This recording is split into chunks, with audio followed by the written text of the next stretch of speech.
मैं हूं डॉक्टर कुमार और आज मैं कोरोना से कैसे बचा जाए उस विषय के बारे में कुछ शब्द रखना चाहता हूं।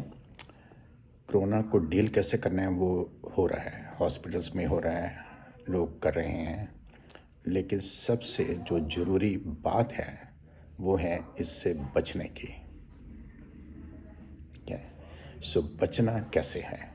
सिंपली ये जो एक मास्क है ना, मेडिकल ग्रेड मास्क, इसको अच्छी तरह से पहन लो N95, और उसके बाद प्रोटेक्टिव आई गियर भी पहनना मत भूलिए, क्योंकि ये आज के दिन का हालात देखने के बाद मैं बोल रहा हूँ।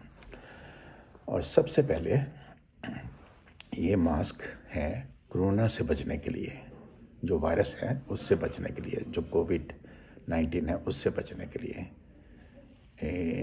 ऐसे काम नहीं चलेगा, ऐसे नहीं चलेगा। जब किसी पुलिस वाले को देखा है ऐसे कर लिया, बोलेंगे पहना ना पहना एक बराबर है, ठीक है। सो ये ऐसे होना चाहिए, क्योंकि आपने कोरोना से बचने के लिए पहनना है, ना कि पोलियो से बचने के लिए, ठीक है। सो ये इस बात को ध्यान में रखिए। और उसके बाद अपने जो हाथ हैं उनको धोते रहिए। जितनी बार भी आप किसी भी सरफेस पे हाथ टच करते हो, आप उसके बाद धोइए। और मास्क का प्रयोग बाहर जाते समय आवश्यक कीजिए।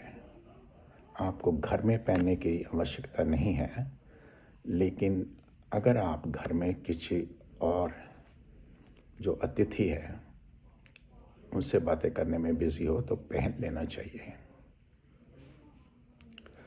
और जब भी आप किसी ऑफिस में जाते हो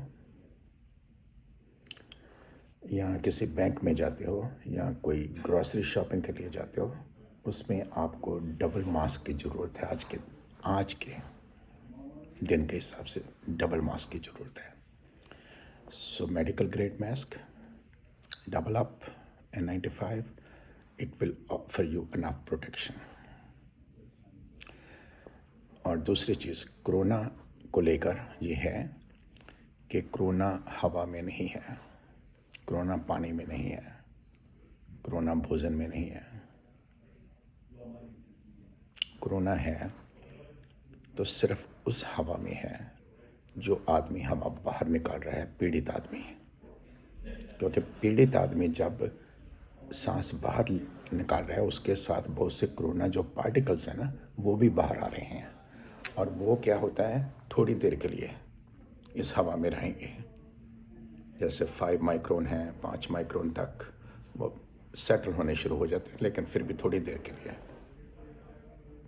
फ्यू मिनट्स के लिए, 15-20 मिनट के लिए हैवी पार्टिकल्स वो भी रहेंगे। लेकिन उसके बाद जो लाइटर पार्टिकल्स हैं वो थोड़ी ज़्यादा देर के लिए रहेंगे।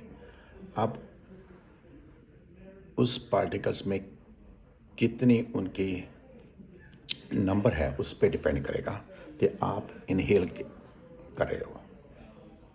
अगर आप बहुत से पार्टिकल इनहेल कर रहे हो तो हो सकता है आप भी इससे पीड़ित हो जाएं। सो पीड़ित आप तभी होंगे जब आप दूसरे पीड़ित आदमी की छोड़ी हुई सांस को अपने अंदर लोगे। सो इस बात को ध्यान में कीजिए। सो इससे बचने का एक ही उपाय है, सबसे अच्छा मास्क, ठीक है।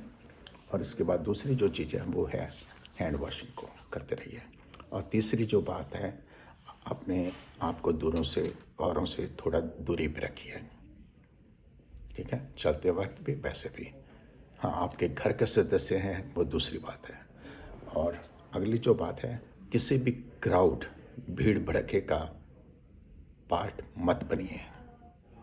जैसे मैं आजकल सीन देख रहा हूँ, पहले लोग गंगा में जाते थे, हरिद्वार में, मरने के बाद, वैसे भी जाते हैं लेकिन मरने के बाद जाया करते थे। आजकल मरने के लिए जाया करते हैं।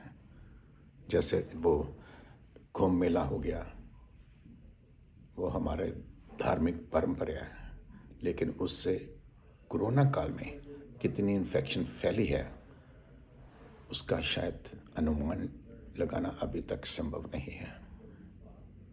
क्योंकि वहाँ से आदमी तो चले गए, लेकिन कितने आदमी पीड़ित होके गए और उन्होंने जहाँ जहाँ पे वो जाएंगे देश के अलग अलग भागों में, वहीं पे जाके कोरोना फैलेगा।